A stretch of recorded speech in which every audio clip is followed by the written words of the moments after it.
Chapter 48, Banquet on the Great River. Cao Cao sings a song. Battle on water. The northern soldiers fight with chained ships. In the last chapter, Pang Tong was brought up with a sudden shock when someone seized him and spoke of his scheme. Upon turning to look at the man, Pang Tong saw it was Shu Shu, an old friend, and his heart revived. Looking around and seeing no one near, Pang Tong said, "It would be a pity if you upset my plan. The fate of the people of all the 81 southern counties is in your hands." Shu Shu smiled, saying, "And what of the fate of these 830,000 soldiers and horse of the north? Do you intend to wreck my scheme, Shu Shu? I have never forgotten the kindness of Uncle Liu Bei, nor my oath to avenge the death of my mother at Cao Cao's hands. I have said I would never think out a plan for him. So am I likely to wreck yours now, brother? But I have followed Cao Cao's army thus far, and after they shall have been defeated, good and bad will suffer alike, and how can I escape? Tell me how I can secure safety." And I sew up my lips and go away. Pang Tong smiled. "If you are as high-minded as that, there is no great difficulty. Still, I wish you would instruct me." So Pang Tong whispered something in his ear, which seemed to please Shu Shu greatly, for he thanked him most cordially, and took his leave. Then Pang Tong betook himself to his boat and left for the southern shore. His friend gone, Shu Shu mischievously spread certain rumors in the camp, and next day were to be seen everywhere soldiers in small groups, some talking, others listening, heads together and ears stretched out till the camp seemed to buzz. Some of the officers went to Cao Cao and told him, saying, "A rumor is running around the camps that Han Sui and Ma Teng are marching from Xiliang to attack the capital." This troubled Cao Cao, who called together his advisers to council. Said he, "The only anxiety I have felt in this expedition was about the possible doings of Han Sui and Ma Teng. Now there is a rumor running among the soldiers, and though I know not whether it be true or false, it is necessary to be on one's guard." At this point Shu Shu said, "You have been kind enough to give me an office, sir, and I have really done nothing in return. If I may have 3,000 troops, I will march at once to Sandpass and guard this entrance. If there be any pressing matter, I will report at once. If you would do this, I should be quite at my ease. There are already troops beyond the pass, who will be under your command, and now I will give you 3,000 of horse and foot, and Zhangba shall lead the van and march quickly." Shu Shu took leave of the Prime Minister and left in company with Zhangba. This was Pang Tong's scheme to secure the safety of Shu Shu. A poem says, "Cao Cao marched south, but at his back there rode the fear of rear attack. Pang Tong's good counsel Shu Shu took, and thus the fish escaped the hook." Cao Cao's anxiety diminished after he had thus sent away Shu Shu. Then he rode round all the camps, first the land forces, and then the naval. He boarded one of the large ships and thereon set up his standard. The naval camps were arranged along 2 lines, and every ship carried 1,000 bows and crossbows. While Cao Cao remained with the fleet, it occurred the full moon of the 11th month of the 13th year of rebuilt tranquility, AD 208. The sky was clear, there was no wind, and the river lay unruffled. He prepared a great banquet, with music, and thereto invited all his leaders. As evening drew on, the moon rose over the eastern hills in its immaculate beauty, and beneath it lay the broad belt of the river like a band of pure silk. It was a great assembly, and all the guests were clad in gorgeous silks and embroidered robes, and the arms of the fighting soldiers glittered in the moonlight. The officers, civil and military, were seated in their proper order of precedence. The setting, too, was exquisite. The southern hills were outlined as in a picture. The boundaries of Shaizong lay in the east. The river showed west as far as Xiaku. On the south lay the Fan Mountains, on the north was the Black Forest. The view stretched wide on every side. Cao Cao's heart was jubilant, and he harangued the assembly, saying, "My one aim since I enlisted my first small band of volunteers has been the removal of evil from the state, and I have sworn to cleanse the country and restore tranquility. Now there is only left this land of the south to withstand me. I am at the head of 100 legions. I depend upon you, gentlemen, and have no doubt of my final success. After I have subdued the Southland, there will be no trouble in all the country. Then we shall enjoy wealth and honor, and revel in peace."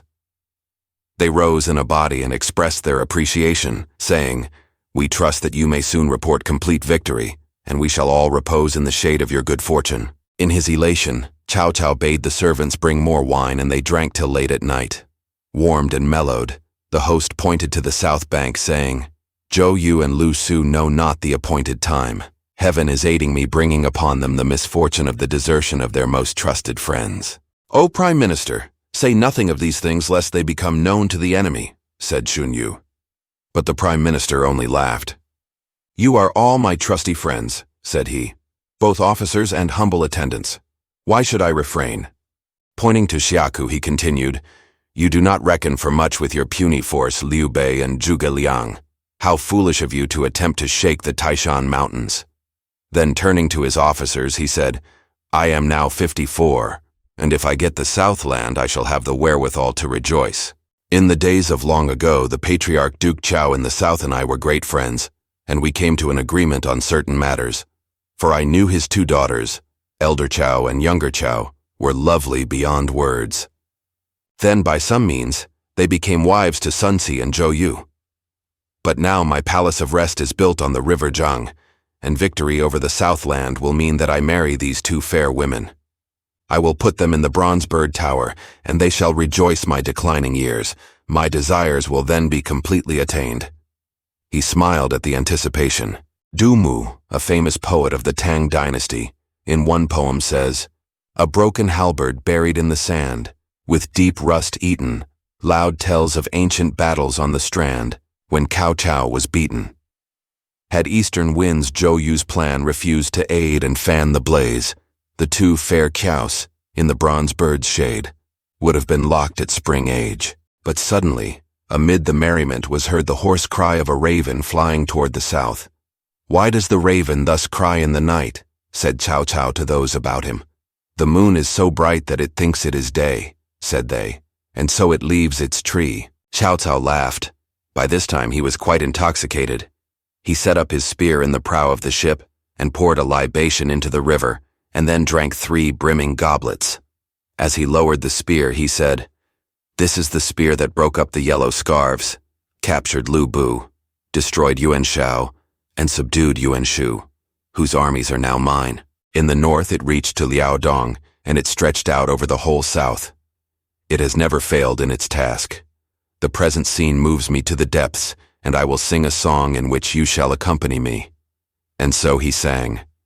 When goblets are brimming, then sang is near birth. But life is full short, and has few days of mirth. Life goes as the dew drops fly swiftly away, beneath the glance of the glowing hot ruler of day. Human's life may be spent in the noblest enterprise, but sorrowful thoughts in his heart oft arise. Let us wash clean away the sad thoughts that intrude, with bumpers of wine such as Dukang once brewed. Gone is my day of youthful fire, and still ungained is my desire. The deer feed on the level plain and joyful call, then feed again. My noble guests are gathered round, the air is trilled with joyful sound. Bright my future lies before me, as the moonlight on this plain, but I strive in vain to reach it. When shall I my wish attain? None can answer, and so sadness grips my inmost heart again. Far north and south, wide east and west, we safety seek, vain is the quest. Human's heart oft yearns for converse sweet, and my heart burns when old friends greet.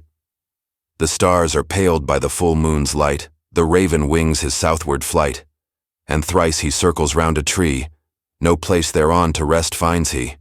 They weary not the mountains of great height, the waters deep of depth do not complain. Duke Zhou no leisure found by day or night, stern toil is his who would the empire gain.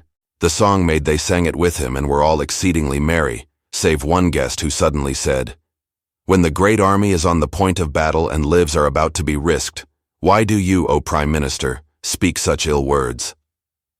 Cao Cao turned quickly toward the speaker, who was Liu Fu, imperial protector of Yangzhou. This Liu Fu sprang from Hefei.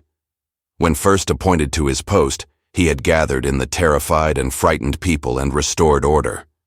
He had founded schools and encouraged the people to till the land. He had long served under Cao Cao and rendered valuable service. When Liu Fu spoke, Cao Cao dropped his spear to the level and said, "What ill-omened words did I use?" You spoke of the moon paling the stars, and the raven flying southward without finding a resting place. These are ill-omened words. How dare you try to belittle my endeavor, cried Cao Cao, very wrathful. And with that he smote Liu Fu with his spear and slew him. The assembly broke up, and the guests dispersed in fear and confusion. Next day, when Cao Cao had recovered from his drunken bout, he was very grieved at what he had done. When the murdered man's son, Liu Shi, came to crave the body of his father for burial, Cao Cao wept and expressed his sorrow. I am guilty of your father's death. I was drunk yesterday. I regret the deed exceedingly. Your father shall be interred with the honors of a minister of the highest rank. Cao Cao sent an escort of soldiers to take the body to the homeland for burial. A few days after, the two leaders of the naval force, Mao Jie and Yu Jin, came to say the ships were all connected together by chains, as had been ordered, and all was now ready. They asked for the command to start. Thereupon the leaders of both land and naval forces were assembled on board a large ship in the center of the squadron to receive orders. The various armies and squadrons were distinguished by different flags. Mao Ji and Yu Jin led the central naval squadron with yellow flag. Zhang He, the leading squadron, red flag. Lu Qian, the rear squadron, black flag. Wen Ping, the left squadron, blue flag, and Li Tong, the right squadron, white flag. On shore, Xu Huang commanded the horsemen with red flag. Li Dian, the vanguard, black flag. Yue Jin, the left wing, blue flag, and Xiaohu Yuan, the right wing, white flag. Xiaohu Dun and Cao Hong were in reserve, and the general staff was under the leadership of Xu Chu and Zhang Liao. The other leaders were ordered to remain in camps, but ready for action. All being ready, the squadron drums beat the roll thrice, and the ship sailed out under a strong northwest wind on a trial cruise. When they got among the waves, they were found to be as steady and immovable as the dry land itself. The northern soldiers showed their delight at the absence of motion by capering and flourishing their weapons. The ships moved on, the squadrons keeping quite distinct. 50 light cruisers sailed to and fro, keeping order and urging progress. Cao Cao watched his navy from the command terrace and was delighted with their evolutions and maneuvers. Surely this meant complete victory.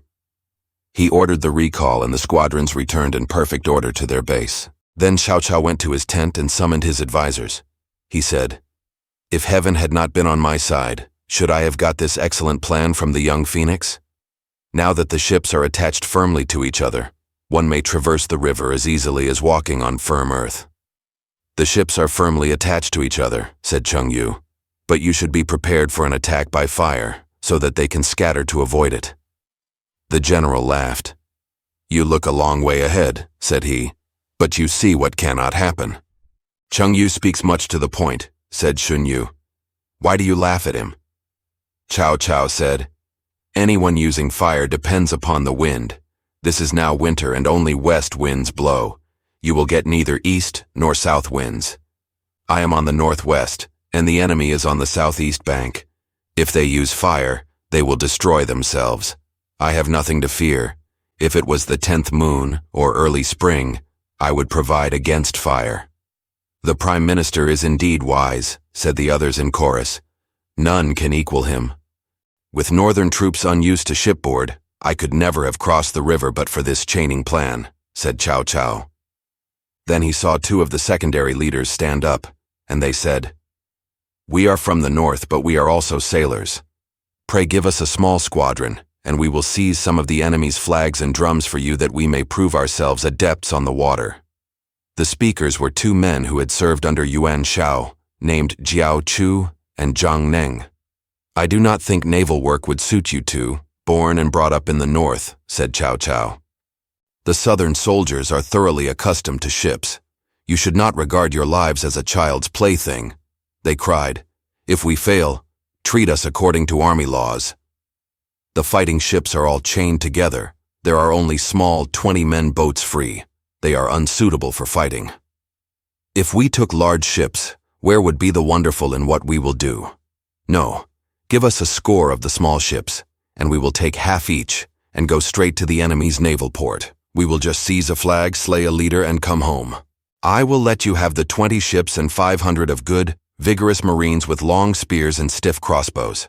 Early tomorrow the main fleet shall make a demonstration on the river, and I will also tell Wen Ping to support you with 30 ships."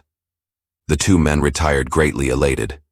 Next morning, very early, food was prepared, and at the 5th watch all was ready for a start.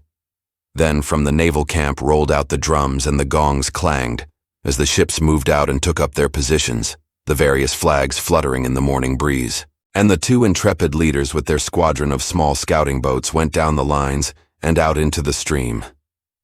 Now a few days before the sound of Cao Cao's drums had been heard on the southern bank, Zhuge Liang had watched the maneuvers of the northern fleet on the open river from the top of a hill till the fleet had gone in again.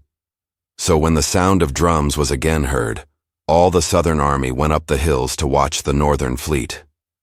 All they saw was a squadron of small ships bounding over the waves. As the northern fleet came nearer, the news was taken to Zhuge Liang, who called for volunteers to go out against them.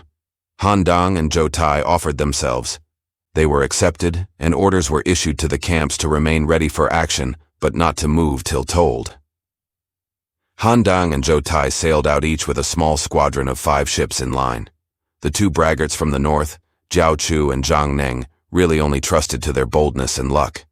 Their ships came down under the powerful strokes of the oars. As they neared, the two leaders put on their heart protectors, gripped their spears, and each took his station in the prow of the leading ship of his division.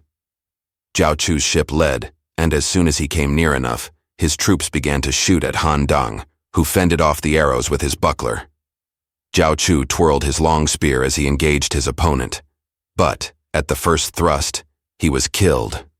His comrade Zhang Neng with the other ships was coming up with great shouts, when Zhou Tai sailed up at an angle, and these two squadrons began shooting arrows at each other in clouds. Zhou Tai fended off the arrows with his shield, and stood gripping his sword firmly till his ships came within a few spans of the enemy's ships, when he leaped across and cut down Zhang Neng. Zhang Neng's dead body fell into the water. Then the battle became confused, and the attacking ships rowed hard to get away. The Southerners pursued, but soon came in sight of Wen Ping's supporting fleet. Once more the ships engaged and the forces fought with each other. Zhou Yu with his officers stood on the summit of a mountain and watched his own and the enemy's ships out on the river. The flags and the ensigns were all in perfect order. Then he saw Wen Ping and his own fleets engaged in battle, and soon it was evident that the former was not a match for his own sailors. Wen Ping turned about to retire. Han Dang and Zhou Tai pursued. Zhou Yu, fearing lest his sailors should go too far, then hoisted the white flag of recall. To his officers, Zhou Yu said, "The masts of the northern ships stand thick as reeds. Cao Cao himself is full of wiles. How can we destroy him?" No one replied, for just then the great yellow flag that flapped in the breeze in the middle of Cao Cao's fleet suddenly fell over into the river. Zhou Yu laughed. "That is a bad omen," said he. Then an extra violent blast of wind came by, and the waves rose high and beat upon the bank. A corner of his own flag flicked Zhou Yu on the cheek, and suddenly a thought flashed through his mind. Zhou Yu uttered a loud cry, staggered, and fell backward. They picked him up. There was blood upon his lips and he was unconscious. Presently, however, he revived. Zhou Yu's fate will appear as the story unfolds. Thanks for watching. Please like the video and subscribe to the channel for more excellent content.